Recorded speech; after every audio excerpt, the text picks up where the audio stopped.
Are we ready to go? Or should we wait? We are ready. Yeah. We are ready. Great. Thank you. Good. So it is my great pleasure to moderate tonight's session. My name is Vera Bühlmann. I am from the Technical University in Vienna, from the architectural department there. I will first, as it is the custom, say a few words about SMR, and then introduce very briefly our guest tonight, Jean-Pierre Caron. So SMR, the School of Materialist Research, is an education and research collective that offers intensive study courses, seminars, special programs, and research initiatives that address the materialisms running through contemporary science, philosophy, art, mathematics, design, architecture, and politics. SMR was founded by the Center for Philosophical Technologies at Arizona State University, the Institute of Social Sciences and Humanities Skopje, the Department for Architecture Theory and Philosophy of Techniques at TU Vienna, and the Critical Inquiry Lab at the Design Academy Eindhoven, and it serves as a global hub for education, research, and experimentation at the intersection of the humanities, the social sciences, creative fields, and the STEM sciences. The meeting tonight will, as usually, be recorded and live streamed as well on the SMR YouTube channel. But it's nice to see that we are also a lively group in the Zoom call. So our speaker tonight is Jean-Pierre Caron. The title of his talk is Real Abstraction and the Given on Post-Sellarsian Marxism. Jean-Pierre Caron is a philosopher and also a musician-artist based in Rio de Janeiro, Brazil. He is a lecturer in philosophy at the UFRJ, the Federal University in Rio de Janeiro, and he runs with other people the experimental musical label Seminal Records. Recently, he has been working on the problem of generic organization as it appears in different fields like art, science, and politics, and its relationship to scale sensitivity. The floor is yours. We are looking forward. Okay, thank you. Thank you for the invitation. Thank Katerina, who's here, for the invitation as well, nominally. Also, thank you to the School of Materials Research. Also want to introduce the fact that this is an ongoing project that I'm going to present. By any means, not a finished position on any of these matters, just a kind of an exploration that is being carried on through several exchanges with several important people that I would like to mention, like, for instance, Ray Bressier, Carl Sachs, Martin, my colleagues at the subset of theoretical practice, Gabriel Tupinambá, Pedro Moraes, and others. So I just have to acknowledge this fact.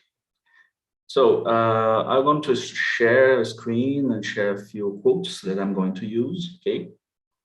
So let's go. Are you seeing this? Yeah, perfect. Okay. So real abstraction and the given on Post-Sellarsian Marxism.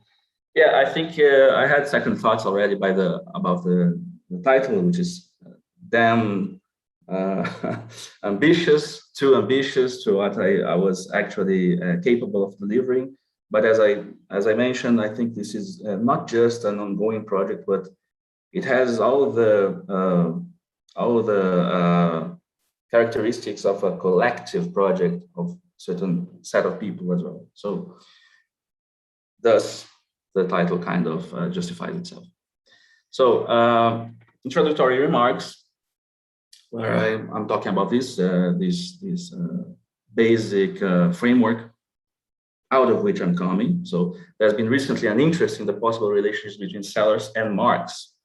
This presentation intends to contribute to this discussion by tackling briefly one specific aspect of this topic, namely the issue of the relationship between real abstractions in the Marxian framework to the Sellarsian problem of a critique of a given. I take it that maybe that is not transparent to most people that there might be a kind of a kind of problem between the admission of the hypothesis of a real abstraction as a form of constraint upon behavior. For instance, when you understand, commodity form as something that is acquires a certain automatic agency, you see, and that constrains the way individuals are, of course, acting. And the problem of the given in Sellars, this is not transparent, perhaps, because we have to keep in mind that Sellars is mainly a nominalist. So the problem of abstraction usually gets, with different degrees of sophistication. Sellars is not a reductionist, even if he's a nominalist, which is an interesting kind of recipe, philosophical recipe. But anomalists typically will try to reduce the abstraction, the abstract entity, to a cluster or a set of different, tokens of either behavior or object tokens or concrete objects or things like that. So, but there is also a twist, because Sellars is not only a nominalist, as I said, but he's also a critic of empiricism. So then you get already, just by these few initial phrases, a kind of a complex interweaving of problems that will have to be dealt with if we want to understand real abstractions in Sellarsian terms, so to speak, and also to see if these Sellarsian terms will yield some kind of gain in intelligibility to the idea itself of real abstraction. So it is mainly an epistemological endeavor here, even though I'm interested in the political problem, of course, but it's more an epistemological endeavor here. So I won't be really delving into the specifics of, for instance, John Hattle's account of the emergence of real abstraction. I will be delving with his strong thesis of the origin of the possibility of having the origin of the forms, the abstract forms of cognition out of social practice. This is what is interesting to me, at least here, right now. So our hypothesis will have to be fleshed out as we progress. I'm already fleshing out, but I will start by introducing one recent attempt at relating post-Sellarsian philosophy and Marxism. Justin Evans's paper, Capitalism as a Space of Reasons, Analytic Neo-Hegelian Marxism, puts forward a new form of analytic philosophy and Marxism, this time mediated through the resurgence of interest in Hegelian thought on the aftermath of Wilfrid Sellers's influence. While not agreeing with Evans' final construal of this relationship, this presentation uses his approach as a launching platform for another different approach, which is the one I was introducing right now.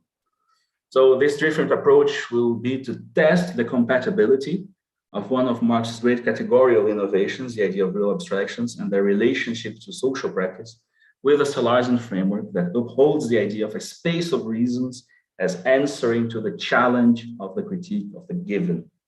We'll see shortly how this works.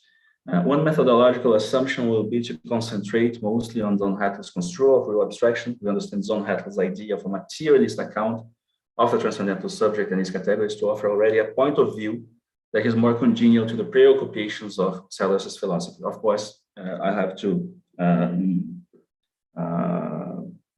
add something here, that in no way this is, of course, an identification, but the theme of the constitution of the transcendental, or in a certain sense of a material constitution of the transcendental, is something that is common to the Sellarsian framework and it is a proposed, an ostensive objective of what John Hattle is proposing. So this is also an important station in this project of comparing and compatibilizing, or in a certain sense, constructing this framework of post-Sellarsian Marxism.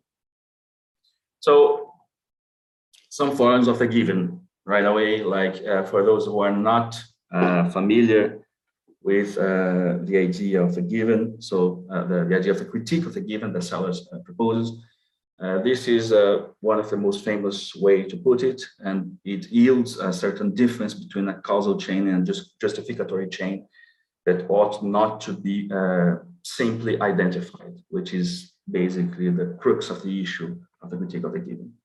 So what Sellars says is, for instance, he offers this inconsistent triad, what he calls an inconsistent triad, that three different affirmations. S senses red, sense content X entails.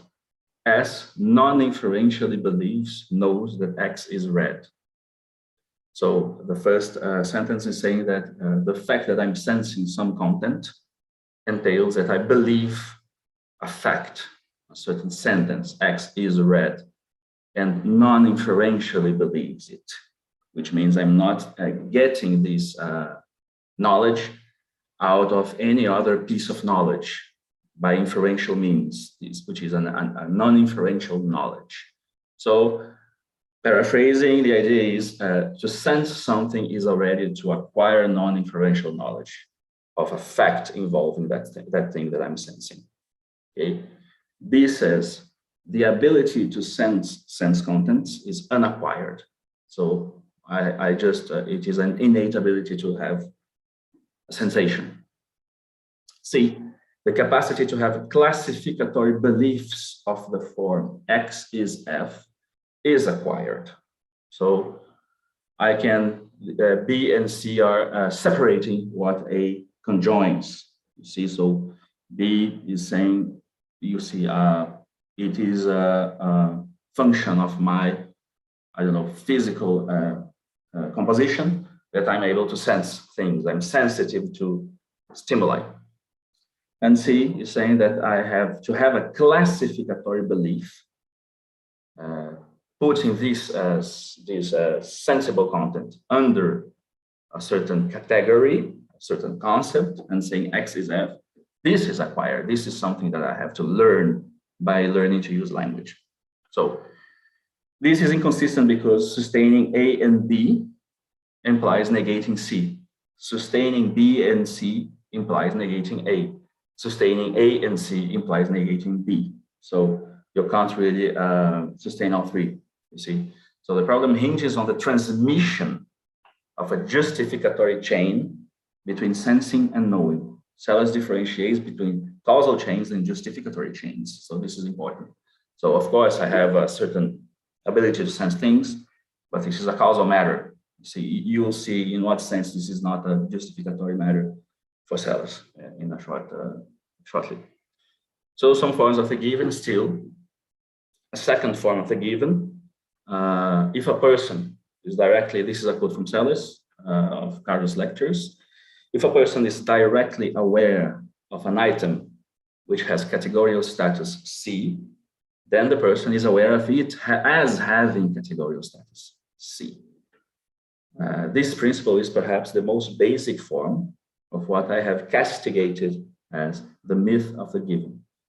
To reject the myth of the given is to reject the idea that the categorial structure of the world, if it has a categorical structure, imposes itself on the mind as a seal imposes itself on melted wax. So this is, some people say or take it as a second form of the given. The first one would be an epistemic form of the given.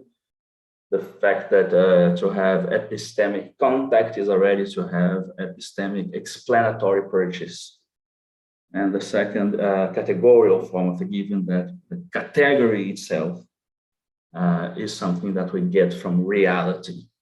See, and here we might already sketch a possible theme for discussion with the way Zonnhetto construes the relationship between the real abstraction and transcendental subject as something that is in the mind but not of it, right?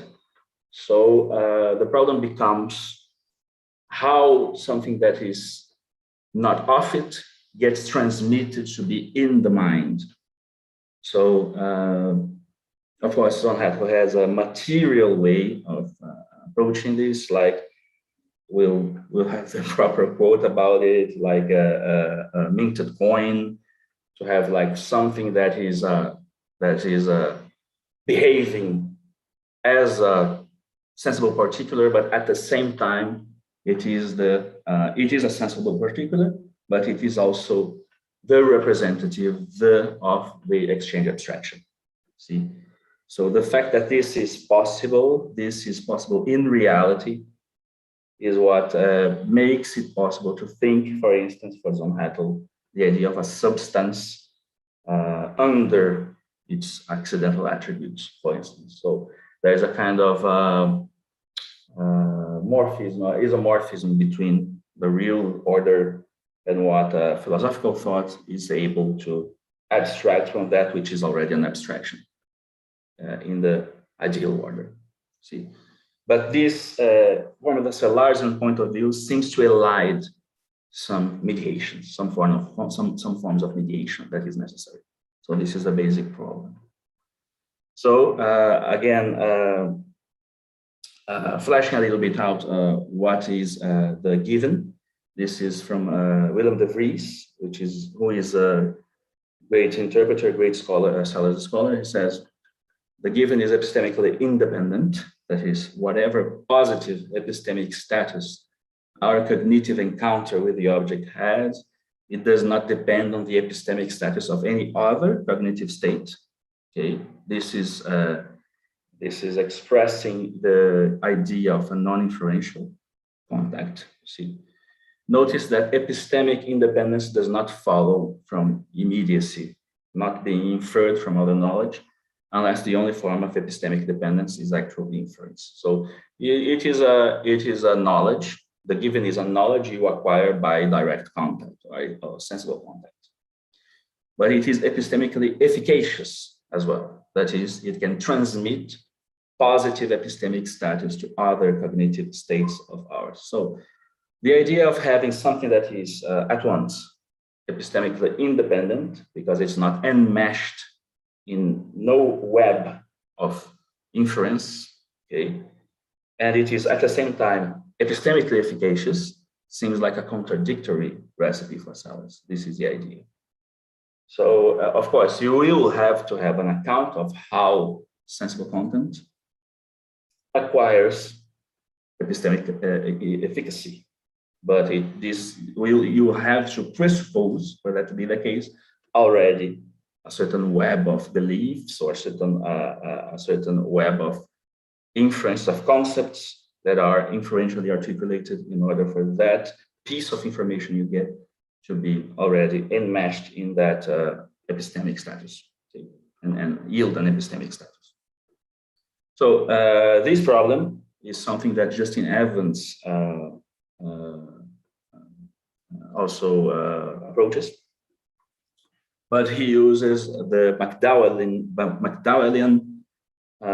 version that offers a kind of contradiction between two possible answers, which is the given, either the given or either coherentism, which can map into the on one side, the primacy of the justificatory chain, of course, and on the other side, the primacy of the causal chain. Like the given is kind of a foundationalist move in philosophy, like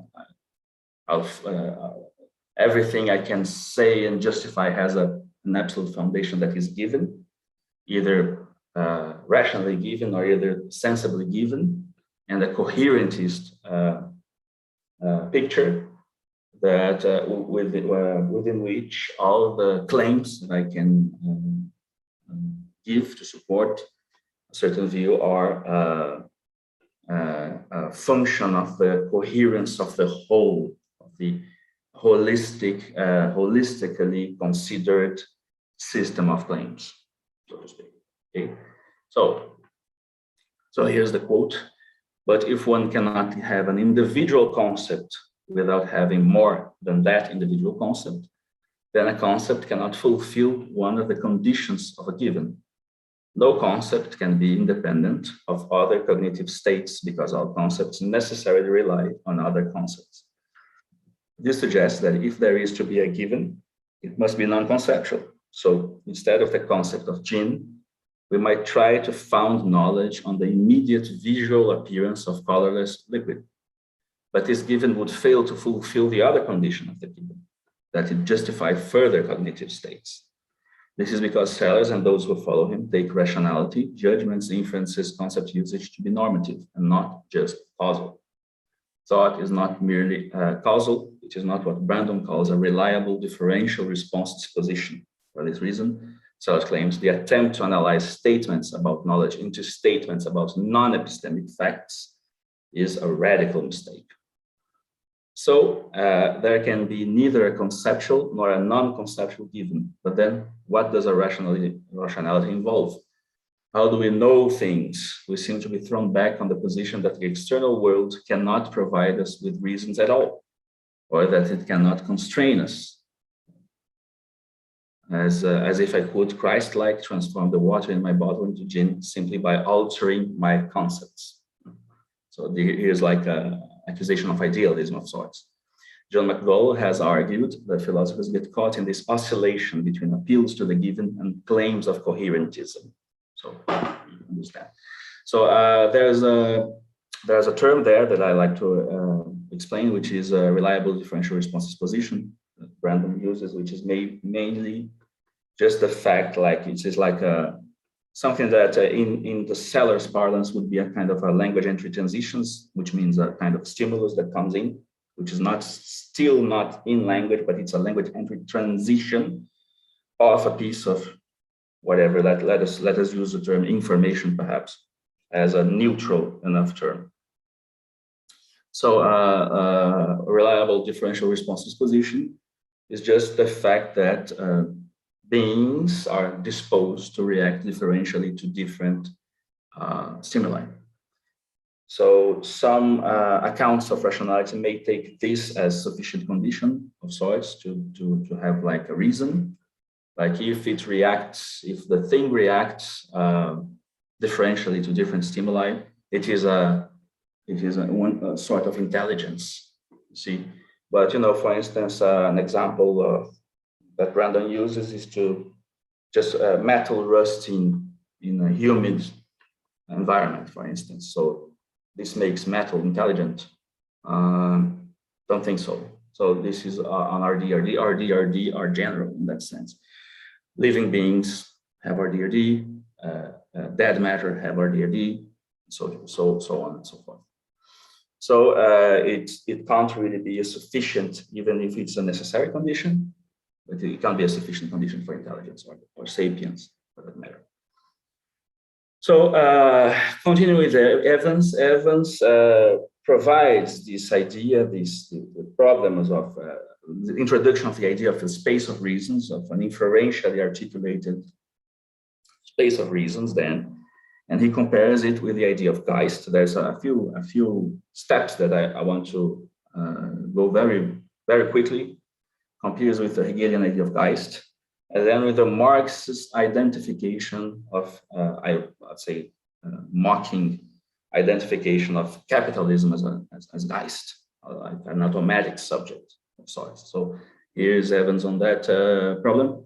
The claim that capital and spirit can be understood in similar terms is motivated by Marx's use of Hegelian terms in Capital's chapter on the general formula. He says that value becomes an automatic subject or the dominant subject, and that it presents itself as a self-moving substance. This value is capital. So capital fulfills Hegel's suggestion that spirit is subject, which is also a substance.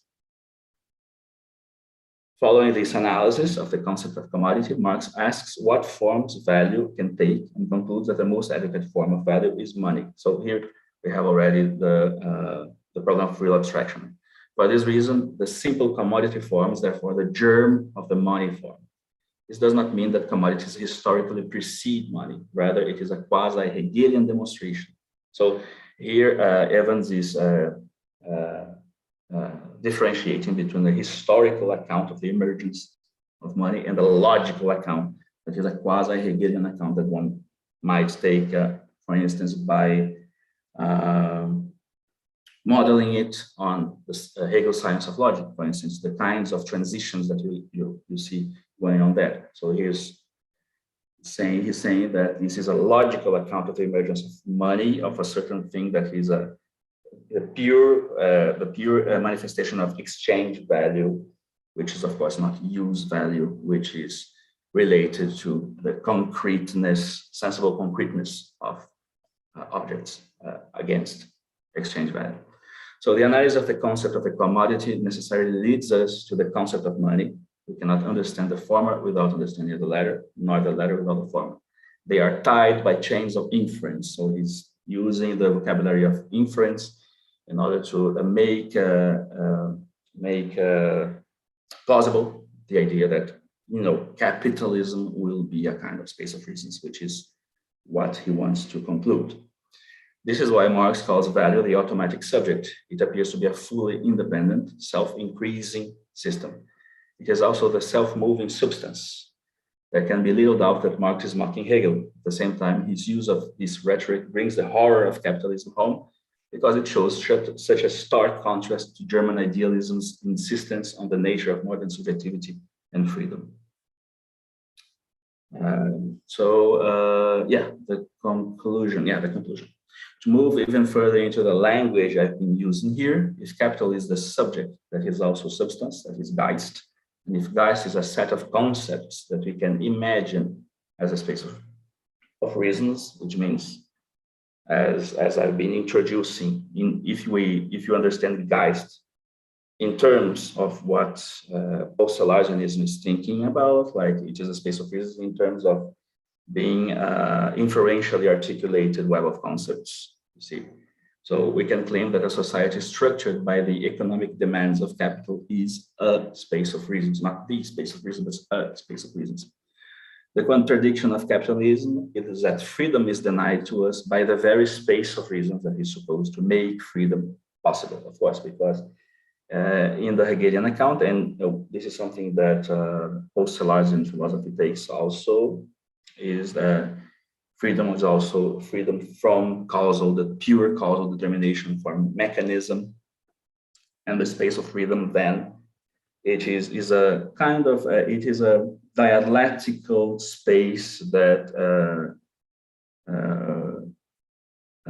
relates determination, forms of determination and contingency in terms of what kinds of further freedoms of movement one can conquer by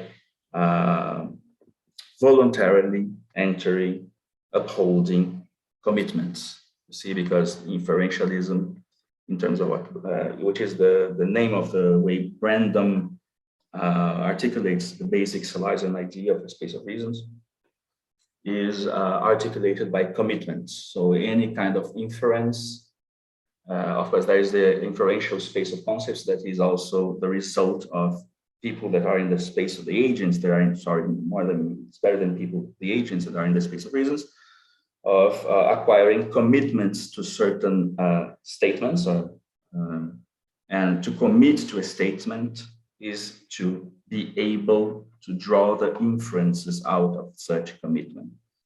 So you have kind of a certain freedom to commit, but once you commit to a certain piece of reasoning, you ought to be committed to its consequences, inferential consequences. And this is a kind of in the neo-Sellarian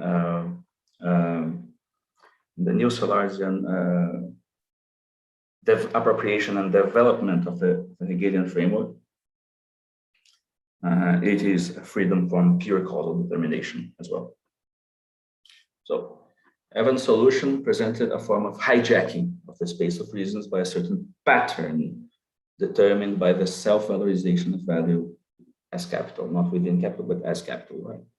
In a way, this solution stems from the difficulty of having something emerge out of practice, thus prima facie coming from outside of cognition. So in a certain sense, there is a kind of course, cognition is enmeshed with practice in the Sellarian picture, which is also another dimension of a problem, but we'll get to that shortly, okay?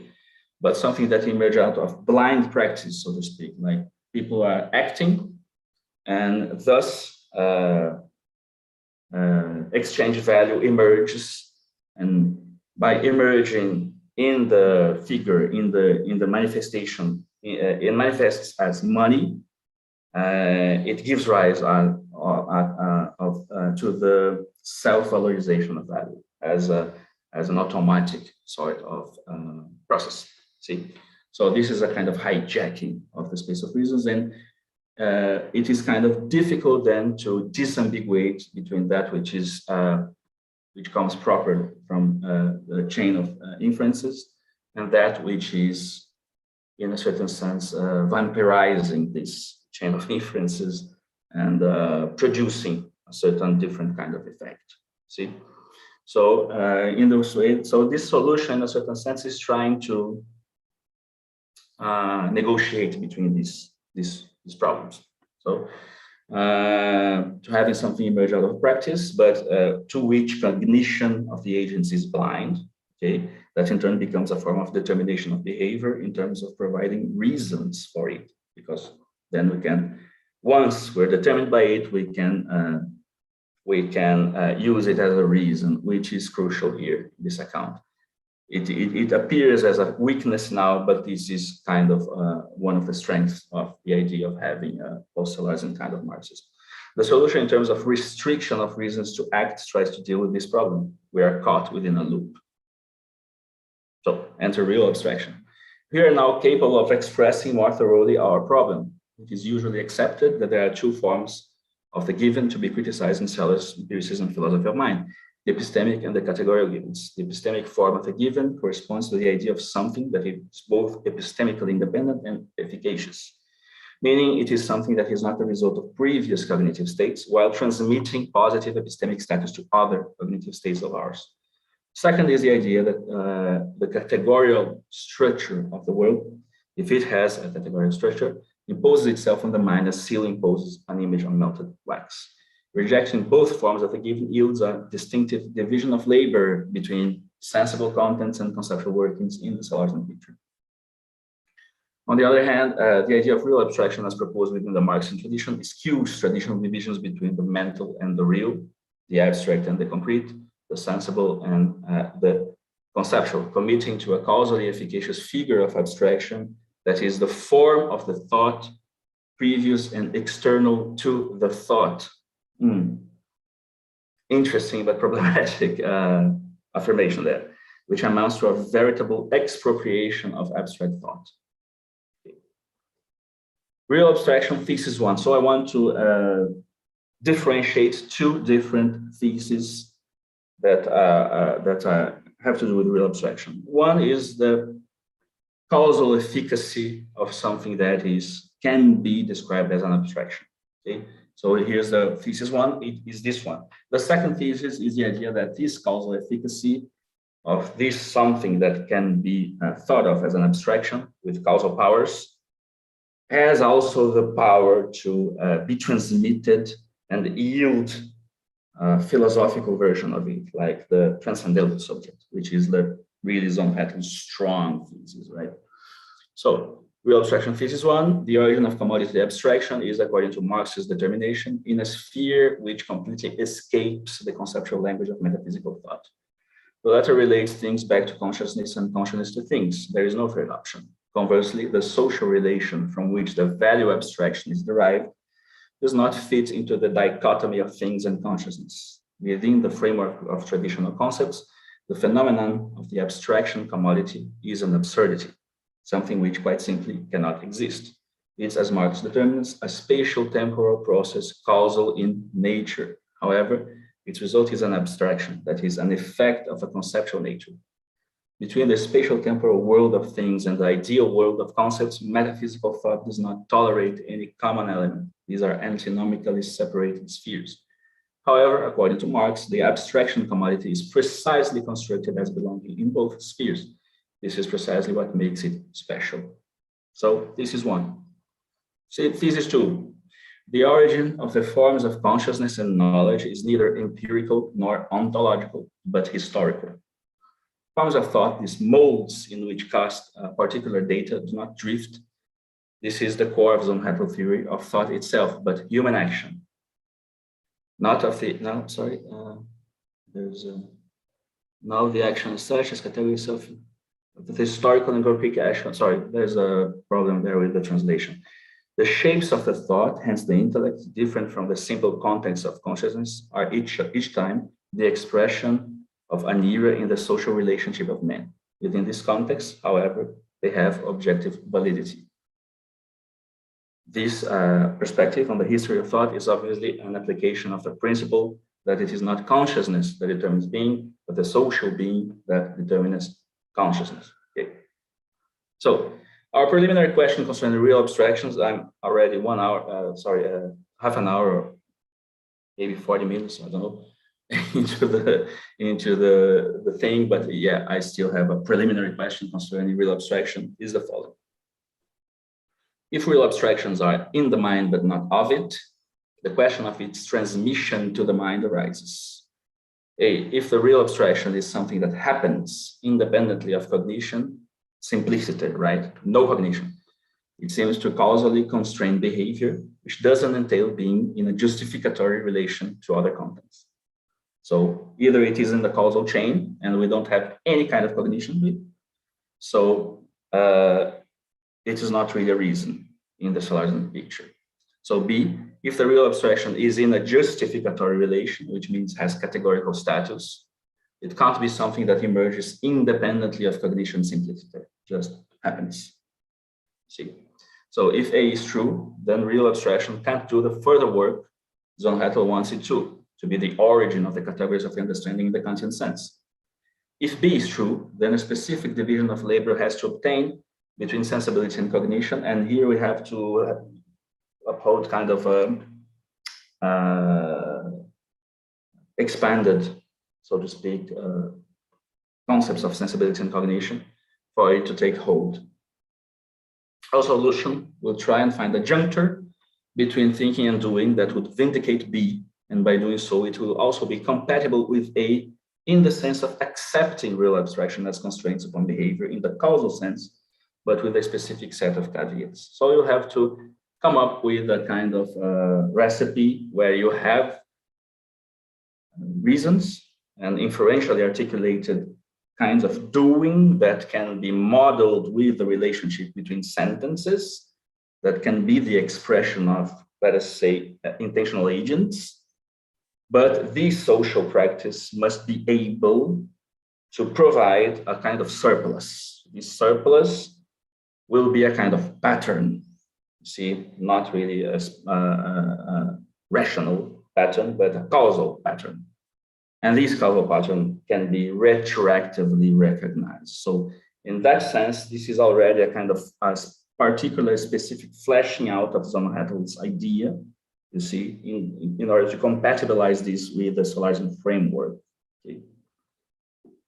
So what is important for this is this idea that the ground is social being, not pure natural being. Okay. So this is Zon talking. It therefore seems to impose itself here, at least at first glance, a certain incompatibility between two modes of materialist thinking. One he relates to Engels and Lenin, and the other one to George Thompson. The one extracting the principles of knowledge from a root present in our social being, which is his own and Thompson's. The other deriving the same principles out of knowledge of the outside world by abstraction or reflection. So pure natural being, as in a certain sense, transmitting itself in a almost given sense in the Sellarsian sense. This apparent mismatch requires explanation, and the best way to give it is through systematic study of implications of Thompson's design. That is all the more promising as Thompson's theory confirms exactly the guiding idea of historical materialism, according to which it is the social being of man who, as Marx writes in the highlighted passage, determines their conscience. So Thompson is this thinker that influences on Hegel and has this account of the emergence of language and concepts and number out of the specific material forms of production in the antiquity. So what Zon says he's doing is kind of doing the opposite. Instead of having a historical study that, in a certain sense, provides a foundation for the cognitive practices of men in a certain historical period. He's trying to do a kind of retroactive move wherein he, from the idea of the transcendental subject and its categories, substance, causality, time and space, and such, as he says, metaphysical notions, and to find in the historical movement of social practice the ways these kind of categories might emerge materially. But then there's this difference, of course, which already brings somehow closer to the Sellarsian picture, which is not pure natural being that is transmitted to the mind, but social being, which is already a form of mediation then. But is this mediation sufficient? So this is kind of the idea. But then how does social practice itself transmit the abstraction to thought? This is then, I'm kind of approaching my partial conclusion. This is one way of dealing with this problem through a Brazilian late philosopher who just passed away, José. He's not a Sellarsian by any means, but I find that the way it's kind of tricky because this also demands a certain labor of construction, of conceptual construction, in order to come up with a specific framework. But Gianotti used to be a Marxist. He's kind of a vilified person because at some point he was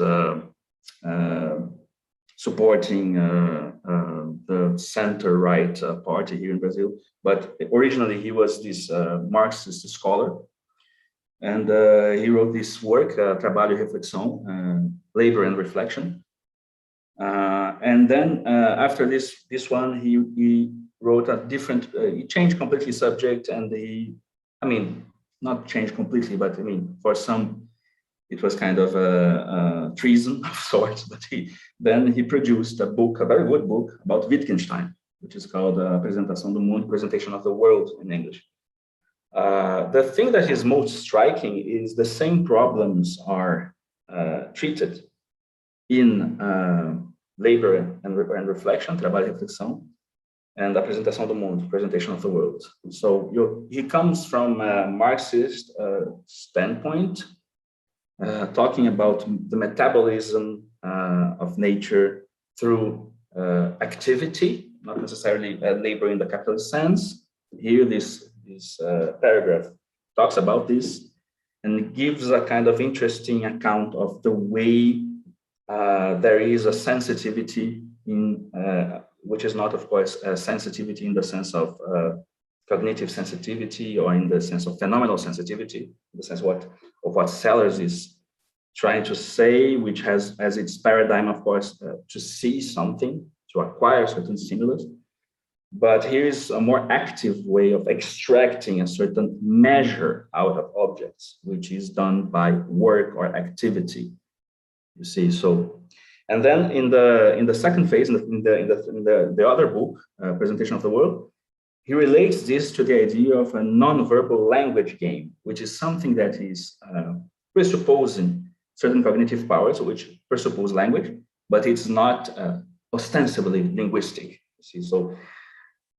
Here in Labor and Reflection, it is the operational scheme. In Apresentação do Mundo, it is non-verbal language games. So I'm trying to do a kind of a non-chronological reading of Gianotti and reads not Apresentação do Mundo as an abandonment of the Marxist framework, but as a kind of a Wittgensteinian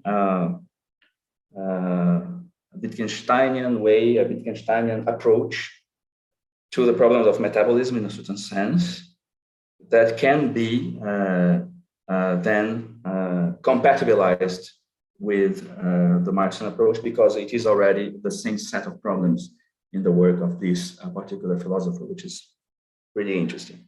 So the object is metamorphosed. It is worked on so that the weight property of the object, among others, can be exercised in the right conditions. Here, to determine is to negate while configuring. This is a very striking phrase. Here, to determine is to negate while configuring. The effectiveness of the game, he's talking about a ball game, right? You're just it is from his Marxist work, but the example is quite Wittgensteinian, just to do a ball game, and the weight of the ball and the resistance to the air, all of this is important. So you have certain properties of the ball will be configured as some other are being negated. See, so here to determine is to negate while configuring. The effectiveness of the game, however, comes to affect this negation as natural objects. So it is the game that affects the negation. As natural objects, the soccer ball and the tennis ball are like any two bodies reacting to the impact of forces of nature. But a soccer ball is not the same thing as a tennis ball. That is why the effective game exercises the resistance to weight in a context in which it has already been circumscribed and measured by work. The operational scheme, constituted by the ball, by its trajectory, by the agents as pitcher and catcher, establishes a very elementary social objectivity. We believe that the operational scheme, this idea of having an operational scheme that has agents and a certain material element and an activity that extracts by means of the activity itself certain measures out of the material object, exemplifies in a very crude way the type of object whose plot Marx calls contemporaneous history.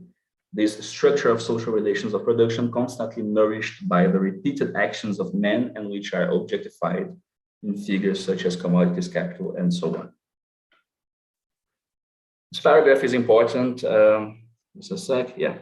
This paragraph is important in a couple of different senses. First, it tries to connect the localities that place in a simple ball game as already a kind of extraction of measure or an intelligibility. Secondly, this extraction of measure is done by work, by what is done, and not necessarily by abstract thought, which means it happens by the way things are practically engaged with, even unconsciously. So you see, we're very, very near Zon Hattel here. Third, if every relation that determines a certain position engages in practical abstraction, one must not privilege only phenomenally available forms of determination. The whole bodily movement of players is engaged in the ball game beyond any thematization, like overt thematization. The theoretical making explicitity of the elements of the game is an a posteriori move. Fourth, the way the operational scheme is constituted does not demand its theoretical explicitation, although the exercise of philosophy theory demands the explicitation of practical abstraction into theoretical abstraction. Fifth, Giannotti's move of connecting the practical abstraction in general to the commodity form proposes a form of connection between different types of abstraction.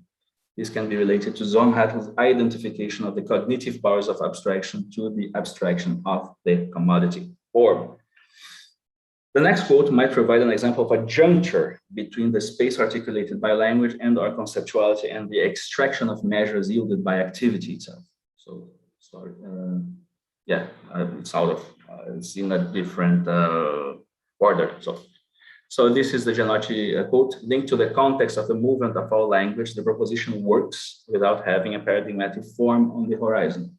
But for that, it needs to incorporate its material supports as a rule, since it can only be followed to the extent that the intentions and the conditions of existence of the acts of following are appropriate to its fulfillment. In this way, following a rule becomes a form of life, an ingrained habit, necessarily put in perspective in the statement itself. It is not a being in the world prior to any logical consideration, but a fact that, in general, can be converted into a norm, a fact that can be converted into a norm, which means of presentation are engaged in the world as a whole. But while phenomenology works with the founding Lebenswelt concept, Wittgenstein insists on a form of living, in short, a cultural structure posed as a form through the exercise of language, therefore, a logical form of life. The writing is a bit obscure, but what he's aiming at, what he's gesturing at, is the idea of a means of presentation, right? Like he says here, it needs to incorporate its material supports as a rule. So you have like matter, let us call inert matter, and lies in the ballgame, see? So norms then, the space of reasons then in that sense. Let us think of the space of reasons as a developed form of the space of possible language games in the Wittgensteinian sense. So this kind of linguistic intentional determinacy takes material objects both as something to be extracted, like abstracted as the extraction of measures, but also as criteria for action. For instance, in paragraph 50 of Philosophical Investigations, Wittgenstein talks about the Parisian meter. Like if you want to measure something with the metrical system, there exists a specific concrete object that gives the criteria for that, like a Parisian meter. So this is important. This seems like maybe a stupid thing, but it's not, because, for instance, one of the problems of either the clash between the given and coherentism, you see, and what Wittgenstein calls grammar and natural facts, for instance, has to do with that. There is a very striking phrase by Jacques Bouvres that I liked a lot that kind of expresses this relationship optimally, it seems. There's something like nothing in the way things are in the world makes us play the language games that we play. So you don't have a determination in the form of a given. Categorical given, for instance, that would suggest ways of doing because, there are certain facts in the world that are just like that. So nothing in the world determines what we do. But if the world was very different, many or all of our language games would be without interest or impossible. So here he captures like something that is a certain autonomy of grammar in the Wittgensteinian parlance, which is kind of an autonomy of the space of reasons, okay, but which is embedded within a material reality that does not determine it, because if it was to determine it, we will be back into the given, but provides the condition for its exercise in a certain sense. So it constrains it. So in a certain sense, this would be my way to flesh out this relationship between, cognition and that which is out of the space of reasons in a certain way. So here in the Sellarsian sense, there's a way to also express this, that it comes from DeVries again. Clearly, it is important that the relations of epistemic dependence he's discussing be of two different types or dimensions. Otherwise, the charge of circularity, which he must still work to avoid, as we shall see, would be unanswerable. One of the dimensions, the bottom-up direction, is that one would expect what one would expect. Observation provides a basis from which we can inductively infer general empirical truths. But in the other direction, reports or beliefs that can be construed as a knowledge only if the subject who makes them is a knower, who as a knower commands a number of general truths and practices. Only in that case do they occur as items in the logical space of reasons. So here's I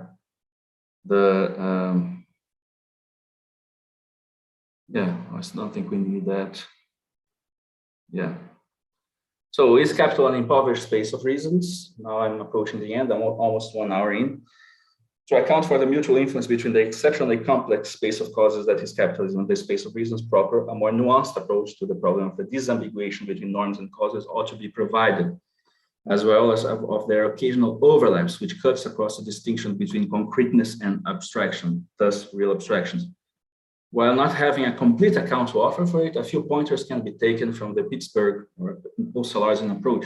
Reasoning is a doing. Doings are articulated with not one, but at least two spaces at once: causal natural space of occurrences and the normative rational space of justifications.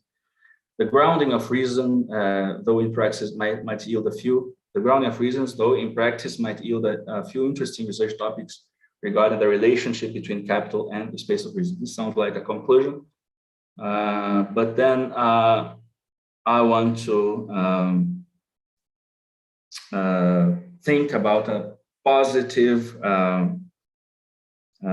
proposal, a sort of sense of abstraction, that of course it is something that can be a surplus coming out of certain social practices that can be retroactively engaged with as a reason, not only as cause. Okay.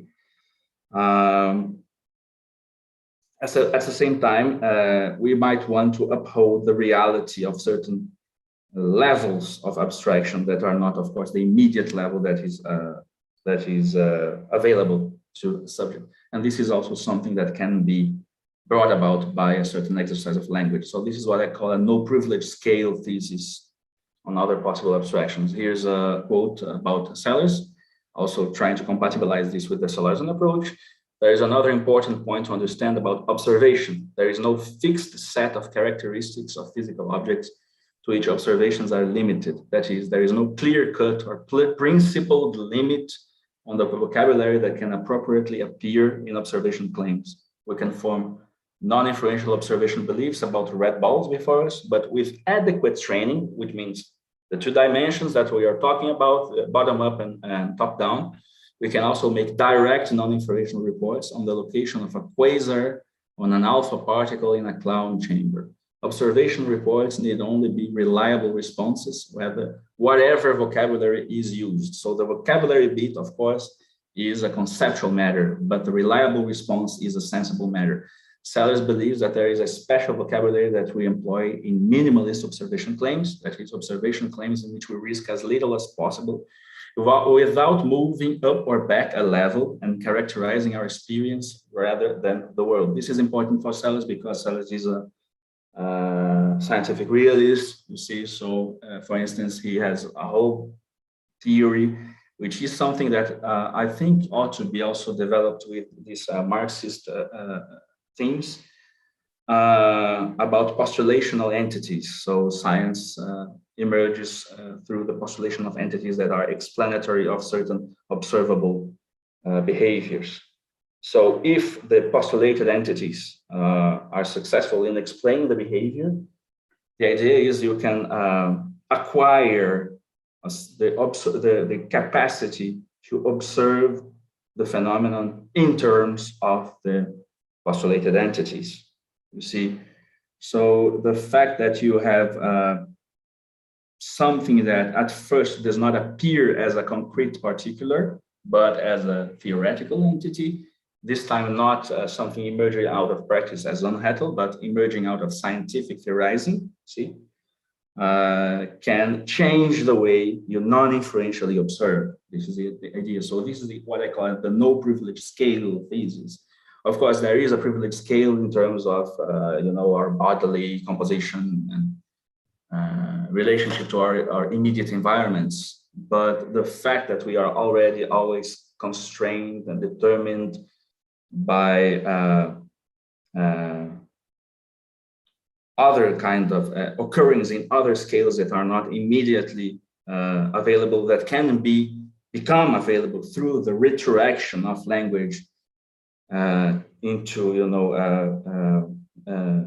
these phenomena, by coming up with theoretical frameworks that explain them, can make them accessible in a certain sense. So here we get, like, those who know me understands may recognize the interest of engaging, for instance, with world making, with some kinds of philosophy that seems antithetical to this kind of realism, materialism that I'm talking about today. Okay.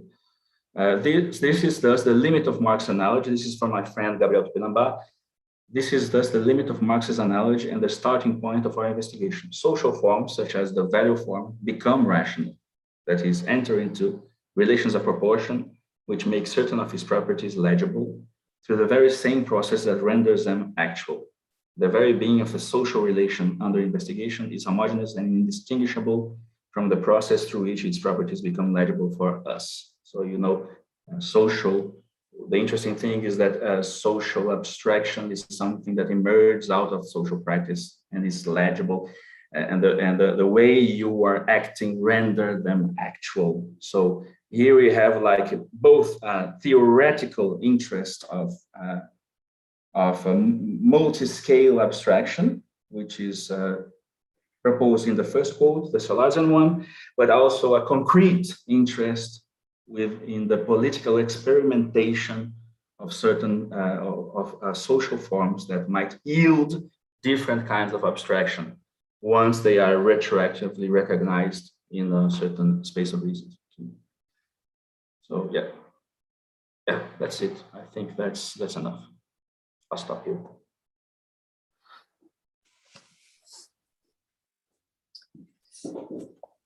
Great. Thank you so much. This was super interesting. We have time for questions. We have time for questions, gladly.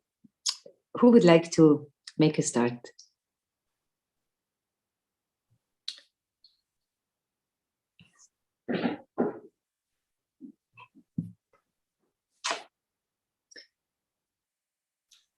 I have a question, but I don't, you can decide if you want to answer or answer now to it. It supposes a little bit, maybe a question from an outside, but I was always wondering, what about the role of code in this in-between space, no? Or in the space of the no prioritized or privileged scale. What do you mean, code? Code. So not alphabet or numbers, not physics or consciousness. Okay, but yeah, I see. Code in analogy to money, no, as a general equivalent. So this converter, which we have on both sides today, in the physics and in, of course, the logical space as well. Yeah, I think that's an interesting question. That it's kind of also the point, right? Like that we there is a loose thread in what I presented, which is something that is I didn't really took a position on, which is if something like a real abstraction comes about through the cognitive powers, of course, of people that are language users, therefore they are code users in a certain sense. They are able to extract some form of intelligibility out of concrete things, right? It seems in John Hattle's account, what is interesting is that at first the statement is very bold and very crude, like the transcendental subject comes from real abstraction. Like, this is how come? But then it is social being, right? That is not a natural being. It's social being that is responsible for that extraction. And then with social being comes a certain form of cognition, therefore of code using as well. Something that is already up and running.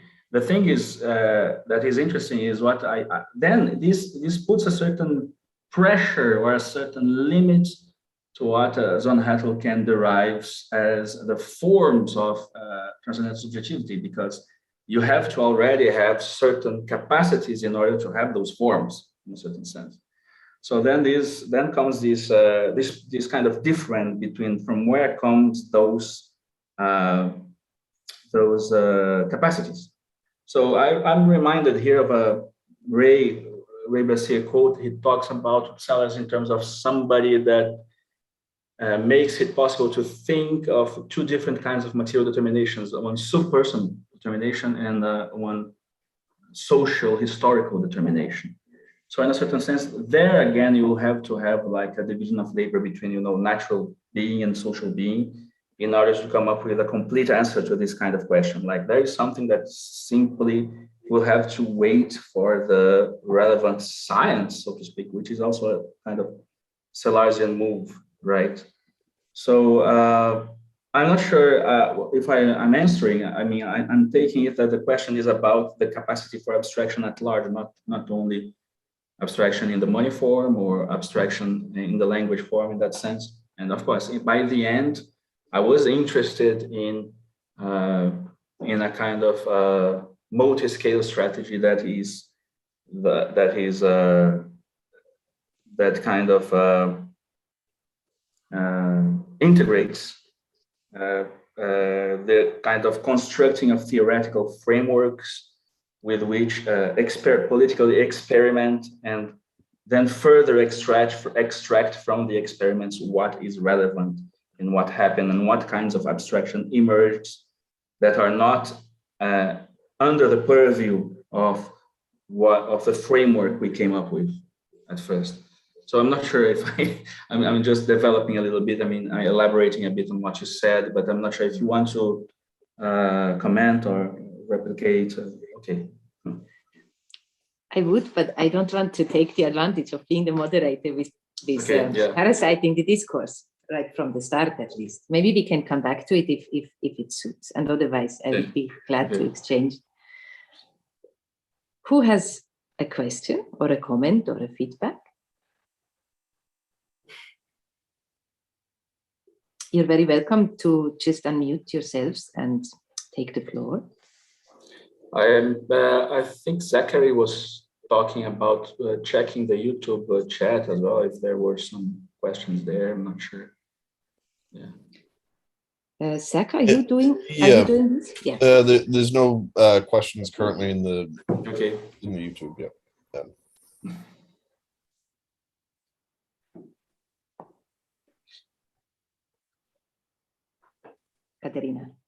Katerina. Hi. Hi, JP. Hi, Vera. Just a quick question or maybe clarification. Jean-Pierre, why, I don't know if you do that. It's more of a question whether you do that actually in your talk, but I have the impression that you somehow reduce Zonnrettel's notion of the real abstraction to some social practice or something like that, that it's an abstraction that is derived only from observation of social phenomena or something like that. Maybe I misunderstand, so there might be some need of clarification, let's say. Okay, that's a good question. And from my point of view, I'm not reducing. I mean, maybe from another framework, from the point of view of people with another framework, maybe there's a reduction going on. But from my point of view, there's no reduction. There is a derivation of sorts.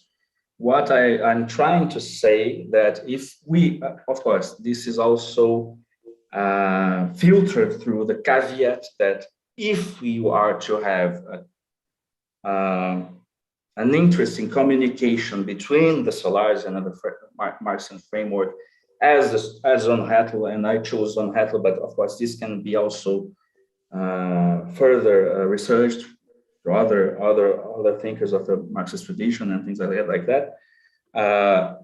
If we'll have like an interesting communication between these traditions, there is some kind of translation will have to happen. See, so the problem of the problem is that those translations are not just translations without remainder. These translations must kind of shift the conceptual space somewhat. And I'm not sure if this comes, I mean, my ostensible method here was to pass Zonnrettel through the Sellarsian filter, but I'm not sure if you really need this, because I mean, Zonnrettel already presupposes social being as the origin of real abstraction, and the manifestation in money form as that which is the observable that will give origin to, for instance, substance and the homogeneity of time and space, and it has a whole lot of things to say about this. But from the Sellarsian point of view, this seems to be too how to say? I'm missing a word here. He holds on to it too fast. Like there is some mediation still to go on. So my attempt, which is in my own view, a failed attempt yet, it's not really a good attempt, is to flesh out what are the kinds of mediation that will make the transmission between real abstraction as something that is real. I want to uphold this, not something reducible to the individual motivations of agents. No, right? I want to uphold that, but to transmit this real abstraction. This is the first thesis. This is why I separated the two theses. The first thesis is like the ontological thesis of the existence of the abstraction, which I want to uphold. Okay, and the second thesis is the transmission of this real abstraction as the origin of the philosophical notions. This I'm not so sure about. And then I feel that you need more mediations in order to account for that, because it's not obvious for me that just to have money and in operation yields all of those, all of those consequences in a certain sense. So it seems to me, and this is related to the problem of, epistemic,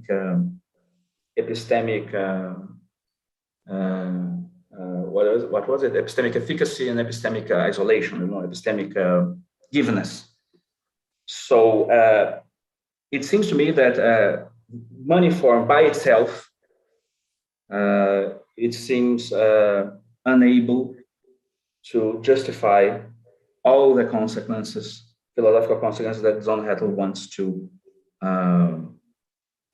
draw from it, without an account of how does that structure, which is more like a pattern-governed activity than a rule-obeying one, in the sense that is a surplus structure that is appears out of what we supposedly are doing and becomes a certain, acquires a certain autonomy. How can that be conceptualized, be brought back to the space of reasons? You see, like the space of reasons, the practical engagement, there's an emergency going on. With the practical engagement of agents, there's something that appears.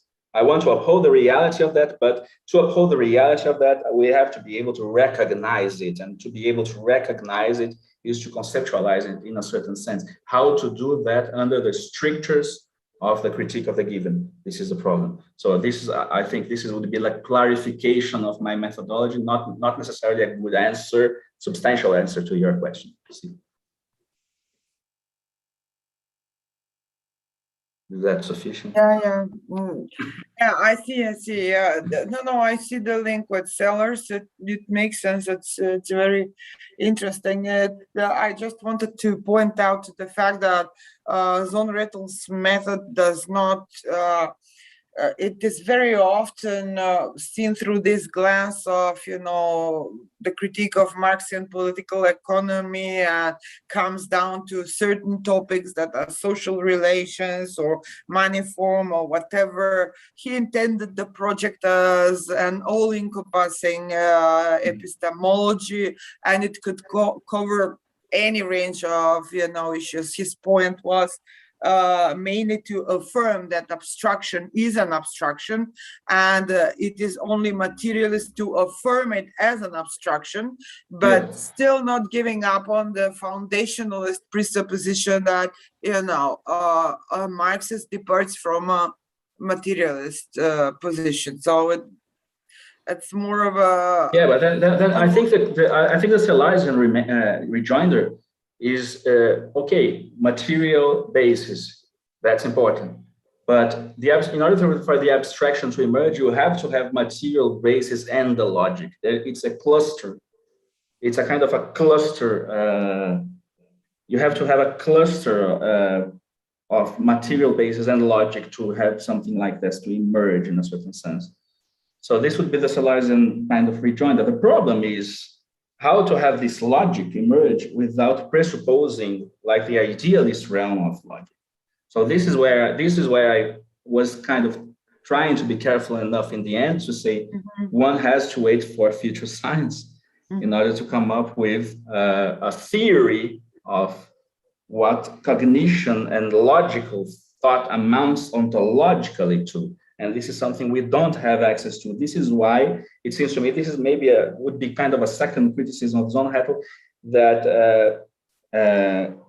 it starts from the level of already socialized material practice and not natural being, so to speak. But then this level of socialized material practice is already presupposing natural logical capacities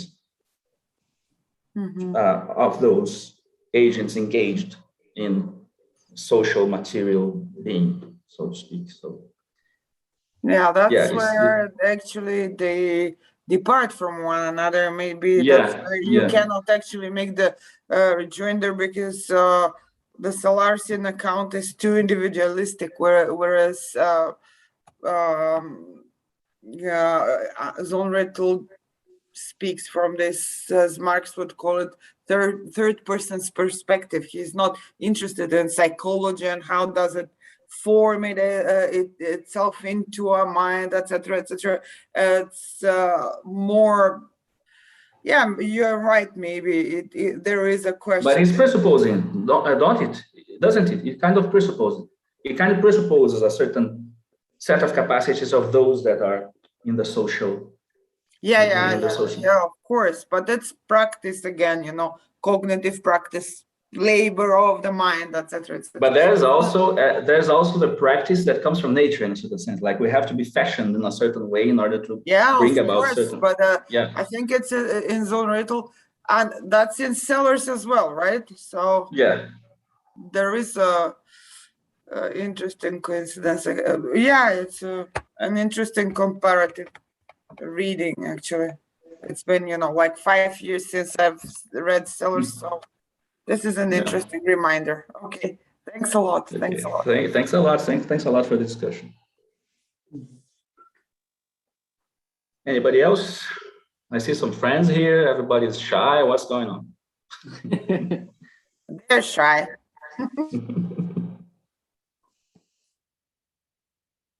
Nobody. Can you hear? Yeah. Actually, yes. Talk a little bit louder. You always having a little bit difficulty understanding. It's just actually it's a question from a perspective that I didn't understand some part of the presentation. It's more about makes sense to talk about this reading of or better, this trying to construct a post-Sellarsian Marxism as a way to gain, to take, a tradução de tomar, to take the means of, the Marx says take the means of production. It could be a way to take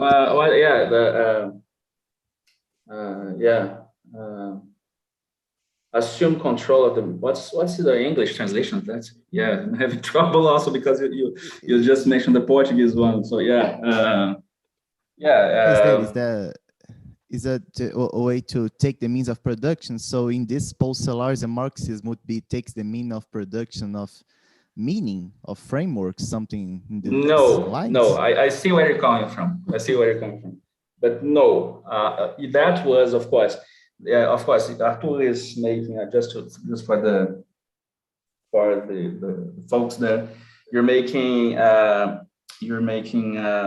reference to the counterfactual disposition and causal modalities paper by Sellars that he says he talks about taking control of the semantic means of production, right? This is a very dense, very complex paper where he delves into modal vocabulary, and the way modal vocabulary for him is kind of can be a kind of a controlled way to determine the use of descriptive terms, because modal vocabulary is adding dispositional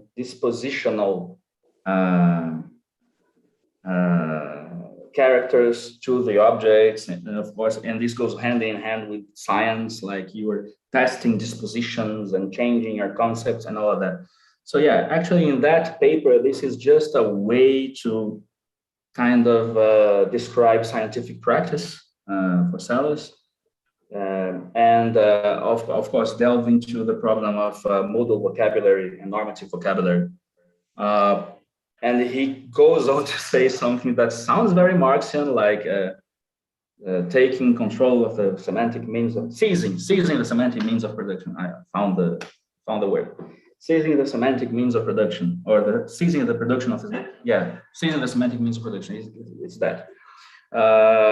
Yes, I think seizing the semantic means of production is something that is important. I mean, part of maybe the final part of this presentation dealt a little bit with that, because the idea of recognizing at different scales, different frameworks that might have explanatory purchase, but not just that might avail themselves out of the abstractions that also emerge out of practice, as in the Gianotti quote is saying. Of course, there is something to that, but I'm not saying that this is a paper about that, or Post-Sellarsian Marxism amounts to seizing the semantic means of production. I think seizing the semantic means of production is part of it. But it wouldn't be really a kind of Marxism if it was just a kind of linguistic determination of reality, of world making in the Goodmanian sense, right? So you have to have more than that. So what I'm trying to do is to think through a kind of circuit between material practice and, let us say, superstructural results that come out of it, but in a non-reductive way, which is also an element of Sellars, which means I'm not denouncing such and such and such abstractions as necessarily false consciousness. Of course, they are false consciousness as long as you are not aware of the mediations that make them applicable, tenable, or active, you see. So beware of the mediations, be wary of the mediations, be aware of the mediations is something that is important.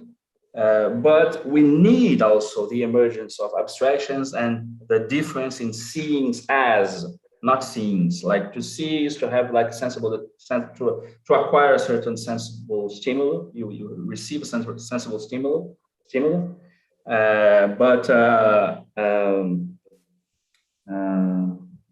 But see as is already to categorize what you see. You see, so you need the variation in seeings as in order to come up with different frameworks where you can even, within which you can even come up with political hypotheses, for instance, or organizational hypotheses, and test them in practice and see what other kinds of abstraction or patternings they yield. So it has also a material dimension. It's not just a reconceptualization in that sense. So reconceptualization is an important part of it, you see, because I'm upholding, it seems like everybody got caught up in the last polemical, no privilege scale thesis in the end, right? But yeah, this is kind of an important issue. Yeah, the answer is yes and no, as you see. Yes, as an important, as a necessary part, but no as a sufficient element. Just seize the semantic means of production. No, you don't change the means of the material means of production by seizing the semantic means of production, even though it can come a long way into aiding that objective. See? But looks like interesting. It's not another path. I'm thinking about the use of the Frankfurt School and that tradition of the critic, the importance of the theory. Yeah, the importance of that the theory have in the side of practice that has this kind of dialectical relationship. Your proposal seems a little bit like a interesting way to deal with theory in a Yes, in alliance of I would. practice.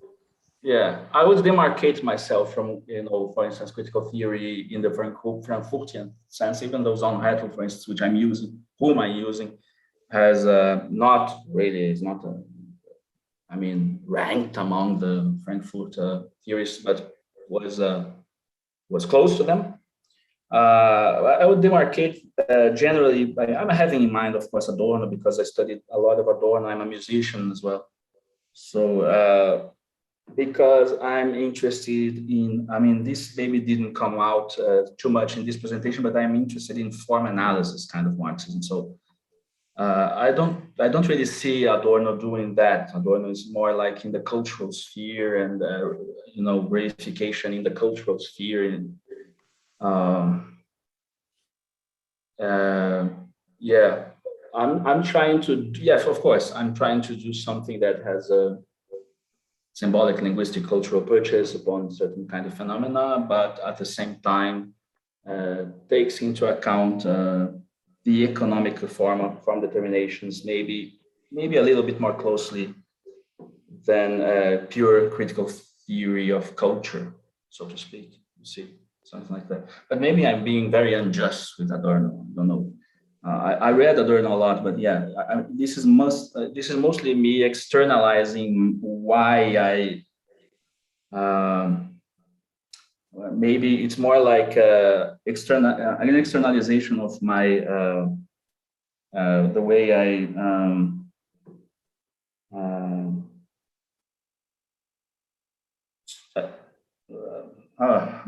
starting to become tired with the English.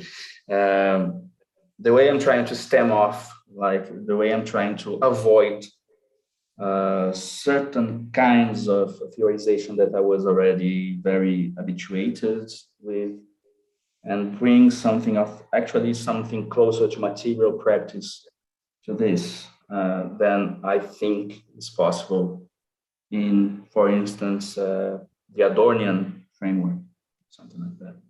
But this is why I'm interested in kinds of Marxism that are Neue Marxlektüre, things that come after the Frankfurt School. But nevertheless, this, of course, I didn't have the time to delve too much into that in this presentation.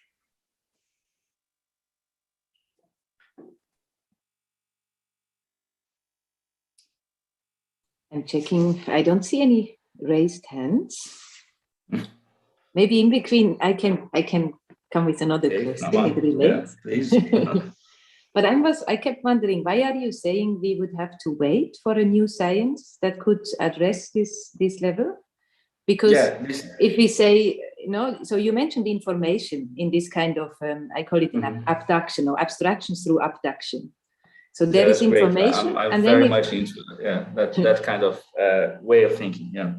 And then if we relate information to code, what quantum physics actually is a physics of information, and it underlies quantum physics, everything, from biology today to all forms of engineering to whatever. So in information, why is this not the science that you would?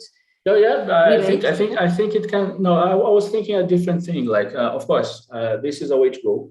It's a possible way to go. Yes, but I was thinking in terms of waiting for the relevant science, in terms of the specific functioning of sapient animals, for instance. Like, of course, there is a lot of different research and neuroscience about this, but yeah, from the point of view of what I'm trying to propose, it seems to me that there is something specific, not just I wouldn't want to. I mean, of course, this is an interesting way to go, but in a certain sense, it's less specific, just to treat information as information.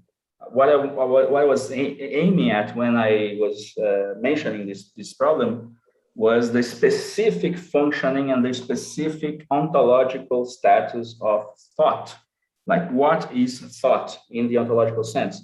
Of course, Sellars' relevant papers about this date from like 40 years ago, they are already outdated in that sense. But there is something that is very interesting, that is a kind of a formal element of the philosophy of Sellars, which is the attempt to think different frameworks and successive frameworks, and even to adumbrate future possible ways where certain solutions can come about. So this is why Sellars sometimes says, oh, okay, for instance, one very interesting thing about the nature of thinking for him is that we don't have access to the ontological status of our own thoughts.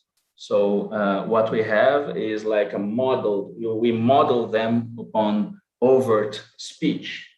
So when I think something, you ask me what you thought, I give you a phrase, a sentence, right? And this is not a thought, really. This is kind of ontological. This is kind of model of the relationship between thoughts, which is also inferential in the Sellarsian sense. What he is able to do with that is to keep a black box, because the box is not open. We don't know really what it is. There is a black box, but we nevertheless can say something about it because there's a grammar within which we are modeling those processes. When you ask me what I'm thinking, I'm giving you a sentence of the natural language. So I was thinking of this problem really when I thought when I was mentioning this, and I was mentioning this because for me, as I was discussing with Katerina, the Zohn-Hatterian framework seems to presuppose a certain kind of already functioning way sapient beings engage in social practice, whereas so this brings a limit to what he can derive of cognition out of real abstraction in the economic sense of real abstraction. So this is a kind of a Sellarsian critique, but also it's not a critique in the sense of denying the possibility of developing this, but I think it opens certain ways wherein something like the Zohn-Hatterian account can be developed along with, I don't know, maybe putting a certain kind of crossroad that will yield interesting results. But yes, you are right. I think it's another. What you're proposing is a completely different strategy, which is to use a kind of intermediary category like information and see what a general science of information would yield, of course. And then in that framework, we wouldn't really be agents. We'll be, units of processing of information. We maybe wouldn't need to have a fleshed out specific account of the human brain. We can have a more general account, which is important, which is interesting, but it's not what I was gesturing at the time, at that moment. I was gesturing at a specific material description of brain functioning in sapient agents engaged in social practices. Mm-hmm. Like yeah, I see. But still, it was very striking. I mean, the passage from I don't remember now the name, about the ball game. Huh? Yeah. I mean, I'm coming with these questions. Of course, I've been working a lot on Michel Serres, who has a completely different approach. But it's actually sometimes I don't see where it really is so different, except that it follows different communities of discourse. I don't know. But he also has in his book called The Parasite, which is precisely about the kind of a substitute, so to think of a space of what perhaps is similar to what you call a space of reason through a vicarious structure of substitute positions that are established by the place in terms of codes. And an example that he illustrates this is a ball game, where he says that the circulation of the ball is establishing the social, but it's a social where every individual is just an object among other objects. The only subject is the player in its relation to the ball. And then you described what could be called, you called it labor or work practices. He brings it to the level of skills, no? So of interiorized skills. It's really saying, it seems to have like the same thing, but overlapping there. It overlaps, it seems. Not sure if the consequences are the same. I would have to really delve into it, read it and see. But of course there is an overlap. You're right. It seems to have an overlap, what I was saying. But it's interesting, there you are right. No, it's precisely not to invent or find or hope to find something like a science of specifically human thought. It seems to me that this is what you are flirting with or interested in, no? Kind of a science, Not a positive per se, science not per of se. specifically, no? Yeah, not per se, but I mean, what is interesting to me is a science of intelligence and what counts as intelligent behavior. So more But than specifically human, no? Yeah, because contingently humans are maybe the best model one can have of a sapient being. So concept use, full-fledged language use, this is something that is very important for this kind of Sellarian framework. So they are not saying that only humans do it, but they are saying something like everybody who instantiates this set of functions will count as intelligent or sapient. But contingently, humans are the best model. I mean, what is around, you see. So it's not really an interest in human exceptionalism per se or in the human per se. It is an interest in intelligence and the capacity of this intelligence to yield an inhuman or post-human even, but through the description of the cognitive resources that we have, that it approaches more of the most full-fledged concept of intelligence that we might have. That is not just, sheer capacity to react, as I was saying. It's not RDRDs, reliable differential responsive dispositions. It has to have something like concept use, self-consciousness, some kind of, in that sense, kind of rule-obeying behavior, but of course not rule-obeying behavior in the sense that sometimes people take this expression to mean something like, oh, you're all for slavery. Then no, rule obeying in the sense of a revisable set of procedures, determinate procedures that is self-consciously pursued by certain kinds of agents that may contingently be today humans. Don't know, maybe robots in the future, whatever. You see, but not really an interest in human per se. But in that sense, that specific sense of fleshing out what are the capacities needed for language use, yes, we would have to need like a kind of fleshing out of what does it mean to be human in the scientific sense, like in that sense. For that specific purpose, we would have to need that, yeah. Who else? We have more time.